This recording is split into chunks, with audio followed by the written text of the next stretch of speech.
प्यारे दर्शकों नमस्कार। तारीख है आज 16 सितंबर 2025, दिन मंगलवार, हिंदी तिथि आश्विन माह कृष्ण पक्ष दशमी। आइए नजर डालते हैं हमारे प्यारे राज्य उत्तराखंड की तमाम बड़ी खबरों पर। वीडियो शुरू करने से पहले कमेंट बॉक्स में जय हिंद लिखकर हमें सपोर्ट करें।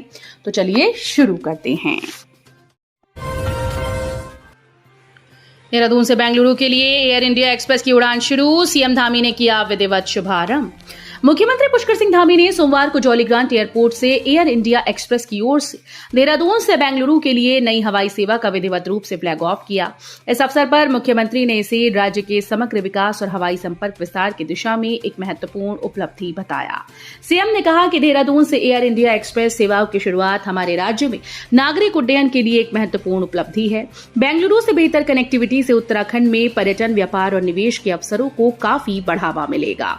साथ ही भारत के सबसे गतिशील शहरों में से एक के साथ छात्रों, पेशेवरों और उद्यमियों के लिए संबंध भी मजबूत होंगी। उत्तराखंड में 16, 17, 18, 19 और 20 सितंबर तक भारी बारिश की चेतावनी, ऑरेंज अलर्ट जारी। उत्तराखंड में मौसम विभाग ने 20 सितंबर तक तेज दौर की बारिश की आशंका जताई है।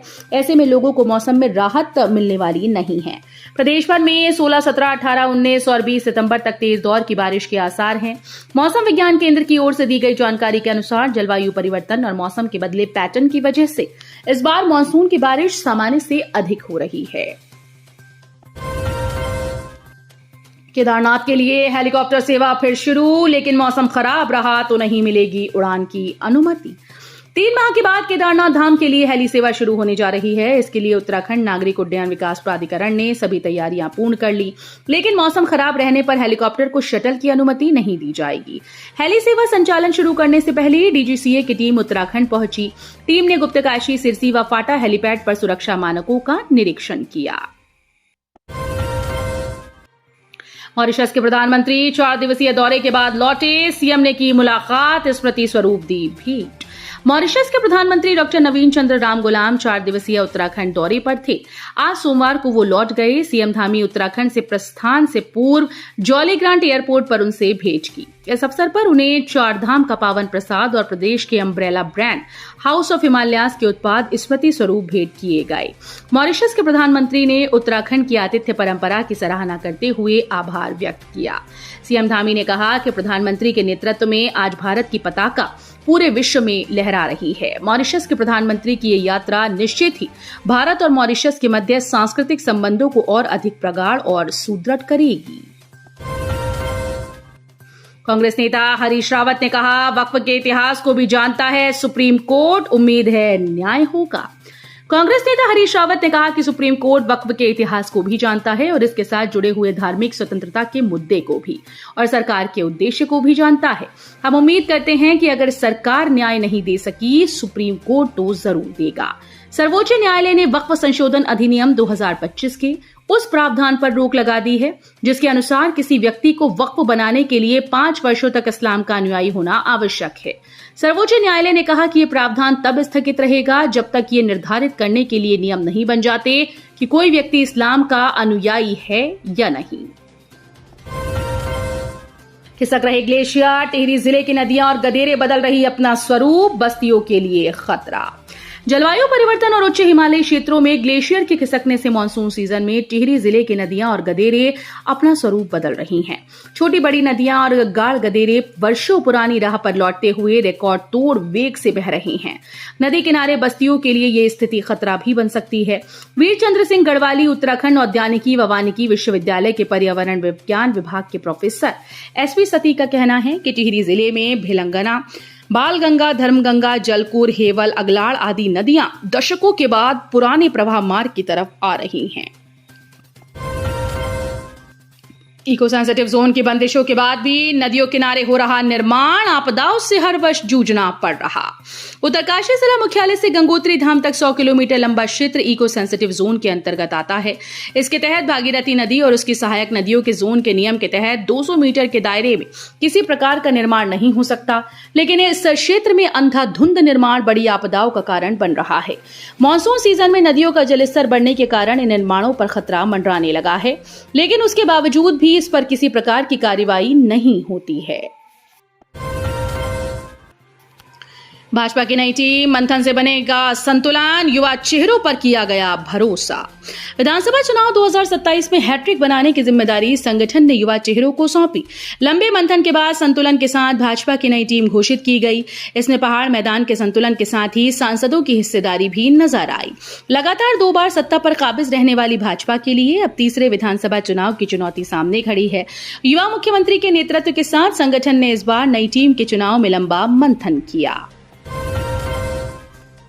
नहीं थम रही राशन की कालाबाजारी, डीलर्स ने खोजे नए हथकंडे, उपभोक्ता परेशान।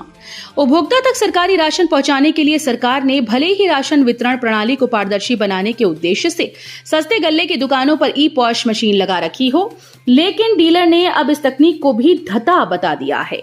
जिले में खासकर देहात क्षेत्रों में सबसे ज्यादा कालाबाजारी की शिकायतें सामने आ रही हैं।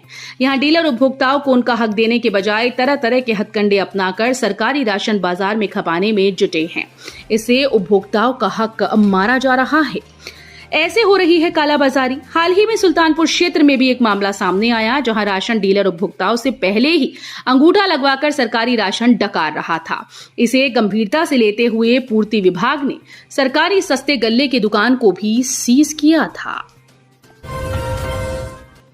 सुप्रीम कोर्ट में पुनर्विचार याचिका दाखिल करेंगे शिक्षक, कहा सभी के लिए टीईटी की अनिवार्यता ठीक नहीं। शिक्षकों के लिए टीईटी अनिवार्य किए जाने के सुप्रीम कोर्ट के फैसले पर शिक्षक पुनर्विचार याचिका दाखिल करेंगे। All India Federation of Teachers Organisation की ओर से यह निर्णय लिया गया। ऑर्गेनाइजेशन के राष्ट्रीय संगठन मंत्री डॉक्टर सोहन मांजिला ने कहा कि सुप्रीम कोर्ट के इस फैसले से लाखों शिक्षक प्रभावित हो रहे हैं। इसमें से कई शिक्षकों की 20 या फिर इससे भी अधिक साल की सेवा हो चुकी है। टीईटी न करने वाले शिक्षकों को पदोन्नति से वंचित नहीं किया जाना चाहिए। झाड़ियों में खो रहा मार्ग, जंगली जानवरों का खतरा बढ़ा, पिंजरा लगाने की मांग। डिग्री कॉलेज ध्रुवसुर सत्तीचौड़ मावाकोट मोटर मार्ग पर ध्रुवपुर से सत्तीचौड़ के मध्य सड़क किनारे उगी झाड़ियां दुर्घटनाओं को न्योता दे रही हैं। सिर्फ यही एक मार्ग नहीं बल्कि कई अन्य स्थानों पर भी सड़क किनारे उगी झाड़ियों के कारण दुर्घटनाओं का खतरा बना हुआ है। वर्षा काल में झाड़ियां बढ़ने के कारण मानपुर, लालपुर सहित अन्य आबादी क्षेत्र में लगातार गुलदार की धमक बनी हुई है। वर्षा काल में लैंसडॉन वन प्रभाग से सटे डिग्री कॉलेज, कर्णवाश्रम मार्ग, लालपानी मार्ग सहित भाबर क्षेत्र, जंगल से सटे कई मार्गों में झाड़ियां उगी हैं। इन्हीं मार्गों से प्रतिदिन सैकड़ों लोग आवागमन करते हैं। यही नहीं, स्कूली बच्चे भी इन्हीं मार्गों से आवाजाही करते हैं। वर्तमान में ये मार्ग लगातार झाड़ियों के बीच खोते जा रहे हैं। यमुनोत्री धाम दर्शन के लिए आई थी महाराष्ट्र की महिला श्रद्धालु, अचानक हार्ट अटैक से मौत। यमुनोत्री धाम दर्शन के लिए आई महाराष्ट्र की महिला श्रद्धालु की हार्ट अटैक से मौत हो गई। मृतका की पहचान मीनाक्षी रविंद्र मुलय 50 वर्षीय पत्नी रविंद्र मुलय निवासी अहमदनगर के रूप में हुई। महिला खरादी के पास होटल में रुकी थी। बेखौफ बदमाश, कनखल में दिन दहाड़े कई जगहों पर की हवाई फायरिंग, सीसीटीवी में कैद हुई घटना। कनखल थाना क्षेत्र में सोमवार को दिन दहाड़े कई जगहों पर हवाई फायरिंग से इलाके में हड़कंप मच गया। जगजीतपुर पुलिया के पास और वाल्मीकि बस्ती में बाइक सवार युवकों ने गोलियां चलाकर दहशत फैला दी। अन्य स्थानों पर भी फायरिंग की बात सामने आई। वारदात को अंजाम देने के बाद आरोपी मौके से फरार हो गई। पूरी घटना सीसीटीवी कैमरे में कैद हो गई। देहरादून में भीषण घटना, अनियंत्रित होकर खाई में गिरा पिकअप वाहन, 2 लोग थे सवार, मची चीख पुकार। सोमवार को देहरादून में भीषण सड़क दुर्घटना हुई, जहां अनियंत्रित होकर एक पिकअप वाहन खाई में गिर गया। घटना में चालक समेत 2 लोगों के गंभीर घायल होने की सूचना मिली। बताया गया कि वाहन रोहड़ू से सेब लेकर सहारनपुर की तरफ जा रहा था, तभी ये हादसा हुआ। मिली जानकारी के अनुसार ये घटना कालसी में मयार खड्ड के पास हुई। तो ये थी उत्तराखंड की बड़ी खबरें। हम मिलेंगे अगले बुलेटिन में, तब तक के लिए धन्यवाद।